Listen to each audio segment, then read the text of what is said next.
17/6/2026 তারিখে জ্যোতিষশাস্ত্র মতে গ্রহদের অবস্থান। চন্দ্র অবস্থান করবে মিথুন রাশিতে আদ্রা নক্ষত্রে।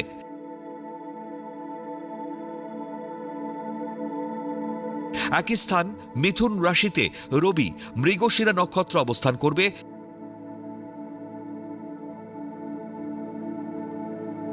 এবং মিথুন রাশিতে সক্ষেত্রী বুধ পুনর্বসু নক্ষত্র অবস্থান করবে। দ্বিতীয় স্থান কর্কট রাশিতে তুঙ্গস্থ বৃহস্পতি অবস্থান করবে পুনর্বসু নক্ষত্রে ও শুক্র অবস্থান করবে পুষ্যামী নক্ষত্রে।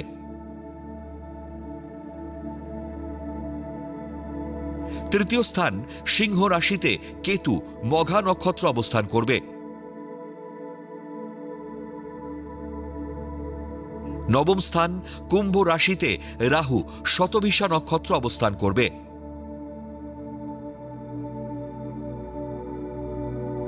দশম স্থান মীন রাশিতে শনি রেবতী নক্ষত্র অবস্থান করবে। একাদশ স্থান মেষ রাশিতে সক্ষেত্রী মঙ্গল কৃত্তিকা নক্ষত্র অবস্থান করবে।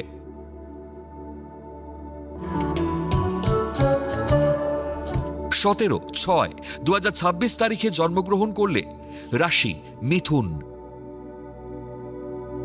নক্ষত্র পুনর্বসু, তিথি শুক্লা তৃতীয়া, গণ দেব।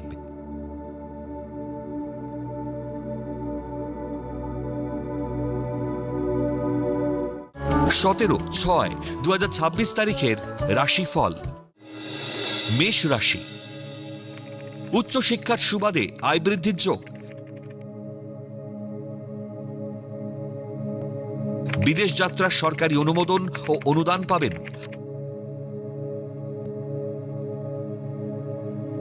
অলসতা ও উদাসীনতায় শুভ যোগ হাতছাড়া হতে দেবেন না।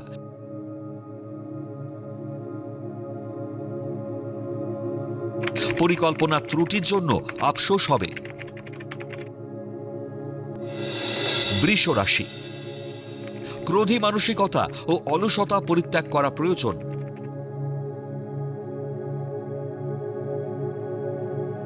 বাত ও হাড়ের যন্ত্রণায় ভোগান্তি বাড়বে। দীর্ঘদিনের লালিত শিক্ষার জন্য বিদেশ যাত্রার স্বপ্ন বাস্তবায়িত হবে। পরিবারের যৌথ প্রচেষ্টায় আয় বৃদ্ধির যোগ। মিথুন রাশি, বাকসংযমের অভাবে কর্মস্থলে সমস্যা দেখা দেবে। বহুজাতিক সংস্থায় কর্মপ্রাপ্তির যোগ। বাবার শরীর নিয়ে উদ্বিগ্নতায় দিন কাটবে।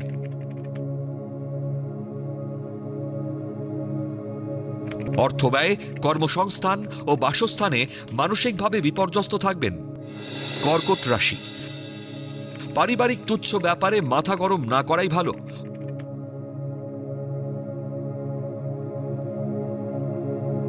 গুরুত্বপূর্ণ কাজগুলি আজই শেষ করুন।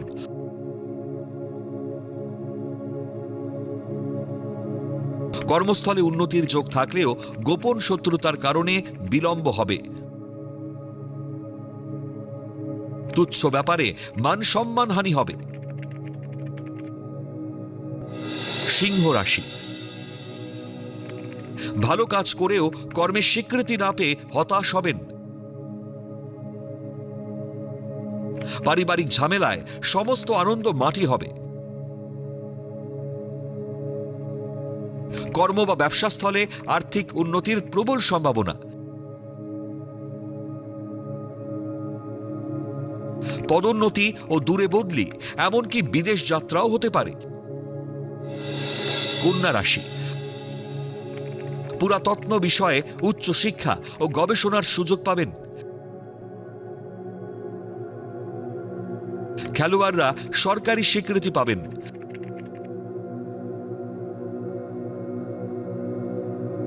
মাতুলালয়ের সম্পত্তি প্রাপ্তিতে জ্ঞাতি শত্রুতার যোগ। কর্মক্ষেত্রে উন্নতির যোগ থাকলেও সম্মান নষ্ট হবে। তুলা রাশি, লটারি বা শেয়ার বাজার সূত্রে অধিক আয়ের সুযোগ আসবে। পারিবারিক ভ্রমণের সুযোগ আসবে। প্রতিকূলতার মধ্যে দিয়ে কর্মস্থলে প্রতিষ্ঠা লাভের প্রচেষ্টা সফল হবে। কর্মকুশলতায় ভাগ্যের সিঁড়ি তৈরি হবে। বৃশ্চিক রাশি, ব্যবসায়ীদের ব্যবসায় লগ্নি করার উপযুক্ত সময়। বিয়ে নিয়ে দুশ্চিন্তার জট কেটে যাবে।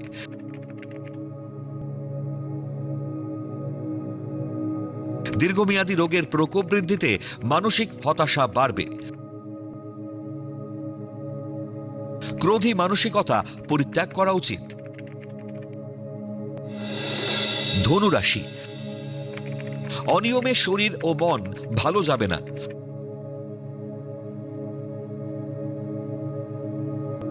অলসতায় শুভযোগ হাতছাড়া হলে শেষে পস্তাতে হবে। স্বর্ণ ব্যবসায়ীদের গোপন শত্রুতায় অর্থ ক্ষতির যোগ। কর্মক্ষেত্রে সহকর্মীরা আপনার বিরুদ্ধাচরণ করবে। মকর রাশি, উচ্চশিক্ষা ও প্রতিযোগিতামূলক পরীক্ষায় জয়লাভ।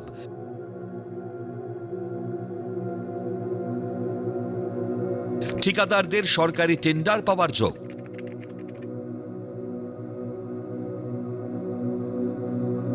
পুরাতন স্থাবর সম্পত্তির পুনরুদ্ধার করে দখল নিতে পারবেন। কর্মস্থলে সহকর্মীর সঙ্গে ঝামেলা এড়িয়ে চলুন।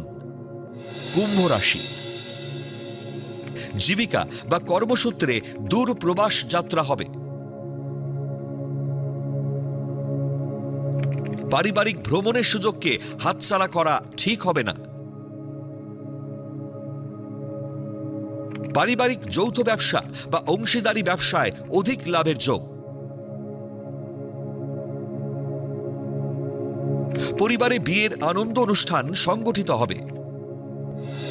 মীন রাশি, কর্ম বা ব্যবসা সূত্রে বিদেশ যাত্রার সুযোগ গ্রহণ করুন। শেয়ার বা ফাটকা ব্যবসায় অধিক লাভের যোগ। ঊর্ধ্বতন কর্তৃপক্ষের সৌজন্যে কর্মস্থলে পদোন্নতি ও আয় বৃদ্ধির যোগ। বিশেষ কোনো কাজের গুরুদায়িত্ব পাবেন।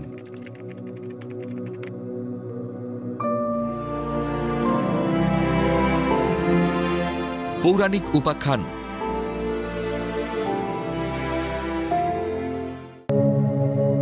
ভীম কে ছিলেন? তিনি এত শক্তিশালী হলেন কিভাবে?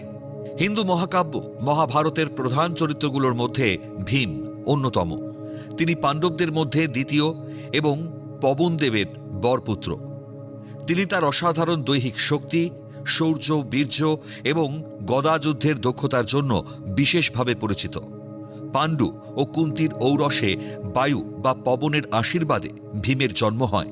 তার অপর নাম ভীমসেন এবং অতিরিক্ত ভোজন প্রিয়তার কারণে তাকে বৃকোদর বলা হয়। বাল্যকাল থেকেই তিনি কৌরবদের সাথে, বিশেষ করে দুর্যোধনের সাথে শারীরিক শক্তিতে পাল্লা দিতেন। ভীম শক্তিধর হলেন কিভাবে? মহাভারতের বর্ণনা অনুযায়ী ভীমসেন ছিলেন মানবদেহের অধিকারী সবচেয়ে শক্তিশালী যোদ্ধা। তিনি বায়ুদেবতার ঔরসে এবং কুন্তির গর্ভে জন্মগ্রহণ করেন। জন্ম থেকেই তিনি তার পিতার কাছ থেকে দৈহিক শক্তি লাভ করেন। বায়ুদেবতার পুত্র হওয়ার কারণে তিনি জন্ম থেকেই অতি মানবীয় শক্তির অধিকারী ছিলেন। শৈশবে একবার দুর্যোধন ভীমকে হত্যা করার জন্য বিষ খাইয়ে গঙ্গায় ফেলে দেন। সেখানে তিনি পাতালপুরীতে নাগলোকে পৌঁছন এবং অনেক বিষাক্ত সাপের কামড় খান। সাপের বিষ ও দুর্যোধনের দেওয়া বিষের বিক্রিয়ায় তার শরীরে বিষের প্রভাব কেটে যায়। এরপর নাগরাজ বাসুকী এবং আর্যক তাকে এক ধরনের বিশেষ অমৃত পান করান, যা তাকে স্থায়ীভাবে 10,000 হাতির সমান শক্তি প্রদান করে এবং বিষ প্রতিরোধ ক্ষমতা দান করে। তাছাড়া পাণ্ডবদের বনবাসের সময় ভীম তার দাদা পবনপুত্র হনুমানকে দেখতে পান। সেখানে হনুমান ভীমকে আশীর্বাদ করেন এবং তার শক্তি বহু গুণে বাড়িয়ে দেন। এছাড়াও তিনি বলরামের কাছে গদা যুদ্ধ শেখেন এবং এতে অদ্বিতীয় হয়ে ওঠেন। ভীমের অবিশ্বাস্য শক্তির প্রমাণ কি ছিল? শৈশবে এক পাহাড় থেকে পড়ে গেলেও তার কোনো ক্ষতি হয়নি, বরং তার শরীরের চাপে নিচের পাথরগুলো চূর্ণ বিচূর্ণ হয়ে গিয়েছিল। তিনি খালি হাতে হিড়িম্বা এবং বকাসুরের মতো ভয়ঙ্কর রাক্ষসদের বধ করেছিলেন। মগধরাজ জরাসন্ধকে মল্লযুদ্ধে পরাস্ত করে শ্রীকৃষ্ণের সহায়তায় তাকে 2 খণ্ড করেছিলেন। বিরাট রাজার সেনাপতি কিচক, যার অত্যাচারে অনেকেই ভীত ছিল, তার শরীরের প্রতিটি হাড় তিনি এক ঝটকায় গুঁড়িয়ে দিয়েছিলেন। কুরুক্ষেত্রের মহাযুদ্ধে তিনি একাই দুর্যোধনের 99 জন ভাই এবং শেষে দুর্যোধনকে গদাঘাতে নির্মমভাবে হত্যা করেছিলেন। তিনি অত্যন্ত স্পষ্টভাষী, ক্রোধী, তবে ন্যায়পরায়ণ ও পরিবারের প্রতি, বিশেষ করে ভাইদের প্রতি প্রবল অনুগত ছিলেন।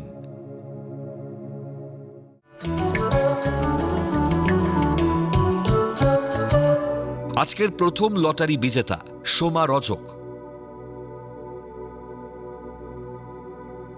জন্ম তারিখ 16/7/2007। জন্ম সময় সকাল 6:30। জন্মস্থান পূর্ব বর্ধমান। জাতিকার লগ্ন কর্কট, রাশি কর্কট, নক্ষত্র অশ্লেষা, গণ দেবারি।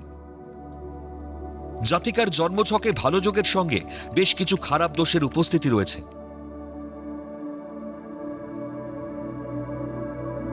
জাতিকার কর্কট রাশিতে লগন চাঁদা হওয়ায় অত্যাধিক আবেগপ্রবণ হবেন। তবে দশমে স্বক্ষেত্রে মঙ্গল থাকায় চেষ্টা করলে পুলিশ প্রশাসনে ভালো চাকরি করতে পারবেন। কিন্তু দ্বাদশে রবি বুধ বুধাদিত্য যোগ থাকায় সামান্য ভুলে শুভ যোগ হাতছাড়া হবে। চতুর্থপতি ও একাদশপতি শুক্র, শনি, কেতু যুক্ত হয়ে দ্বিতীয় স্থানে থাকায় কম্পিউটারে দক্ষতা দেবে। ভুল প্রেমের সম্পর্কে জড়িয়ে পড়লে সমস্যা হবে, বিশেষজ্ঞের পরামর্শ নিন।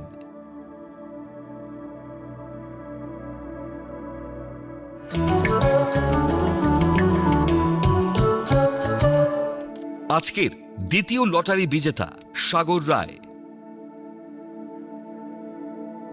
জন্ম তারিখ 4/6/1995। জন্ম সময় সকাল 9:19। জন্মস্থান দিল্লি, সফদরজং হাসপাতাল। জাতকের লগ্ন কর্কট, রাশি কর্কট, নক্ষত্র অশ্লেষা, গণ দেবারি। জাতকের জন্মছক বেশ ভালো। জাতক লগন চাঁদা হওয়ায় ক্রোধী মনোভাবে যদি ভুল সিদ্ধান্ত না নেয় তবে জীবনে প্রচুর উন্নতি করতে পারবেন। একাদশে বুধাদিত্য যোগ ও পঞ্চমে বৃহস্পতির দৃষ্ট গুরুশৌরী যোগ করায় সরকারি চাকরি পাওয়ার প্রবল সম্ভাবনা।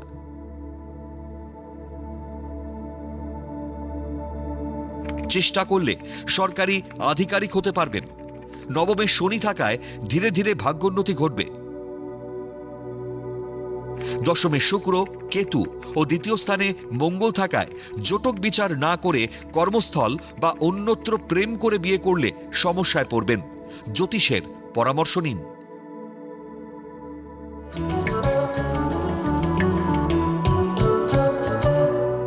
আপনারা যারা ভাগ্য জানতে চান তারা নাম, ইংরেজি জন্ম তারিখ, জন্মবার, জন্ম সময় ও জন্মস্থান পাঠিয়ে দিন 9051112531 এই হোয়াটসঅ্যাপ নাম্বারে।